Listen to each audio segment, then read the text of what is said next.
Hi everyone, and welcome along to today's video. This one concerns WCs and the fact that a few years back all WCs had an overflow pipe that went out of the rear of the building, so that if they overflowed, you had a problem there, you could see it straight away. You'd have a nasty stain down your outside wall or a big puddle of ground. A big puddle on the ground? Yeah, that's more like it. And you'd know you had a problem anyway with your toilet. Now these days there is no overflow pipe, they've gone, and instead what happens is the water runs down inside your WC pan, and it can be a very slow dribble or run that is very easy to miss. Now in this day and ages of high energy bills, including water, that's one thing we don't want to do now, is let our water run away and not even realise that it's going away and costing you money. So I'm going to show you what I mean now, because this is happening on my WC right now. So let's go and have a look. Here then, WC, going to show you what exactly I mean. And this is a boxed in cabinet type. They are the very worst to work on actually. But what I'm going to tell you is this here. Now if you bring the camera down and look here, you'll see there's a shiny run mark.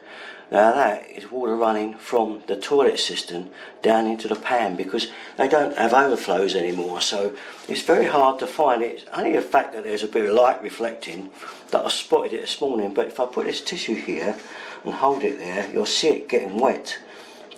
And that's the sure way of finding out that your siphon or your ball cock inside this toilet is leaking. Can you see that? And you can see how wet that is. So ours is running quite badly.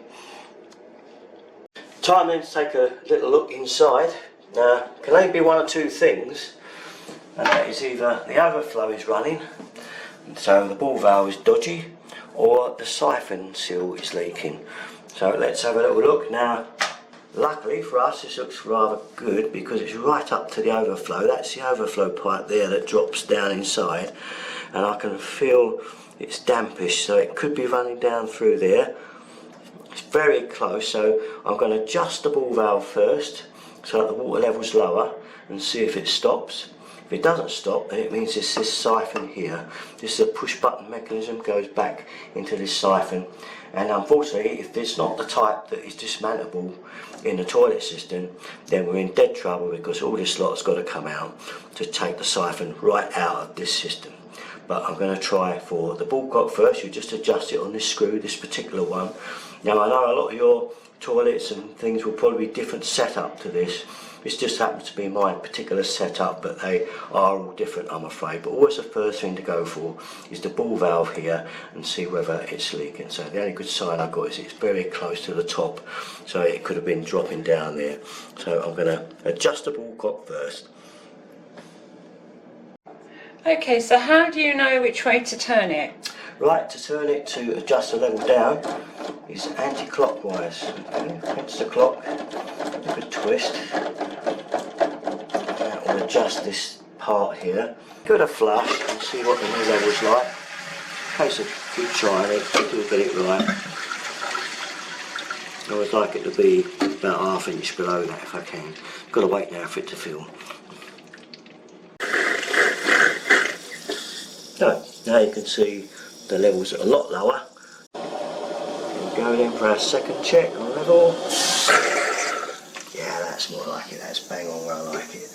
About half an inch from the top. So that's it now, we're going to give it a check, see if it's running inside the pan. If it's running inside the pan, then we've got to start looking at the siphon, which is a bit more of a difficult problem, but you may find that has sorted it for you. If you find after half an hour, 10 minutes, it starts dripping again to the pan. Was that your belly? No, that's shutting off. Do it again. So if you find after half an hour that it's dripping back into the pan again, or it takes overnight but it starts to drip in the morning, you take a look and it's still running into the pan, then it means the ball cock needs renewing or the washer needs repairing inside of it. It's usually easier just to replace the whole valve, but that's up to you. If it's a siphon and the valve is shut off full tight, which you can try by just turning the valve off There's like mine, I've got a little service valve on it. I can shut it off, and then obviously I could see whether it was the siphon or not. But you'd soon tell anyway. So let's fingers crossed and hope for you and for me it's the Bullcock. Thanks for watching, everyone. All that stuff, Derek and 33. Thanks for watching.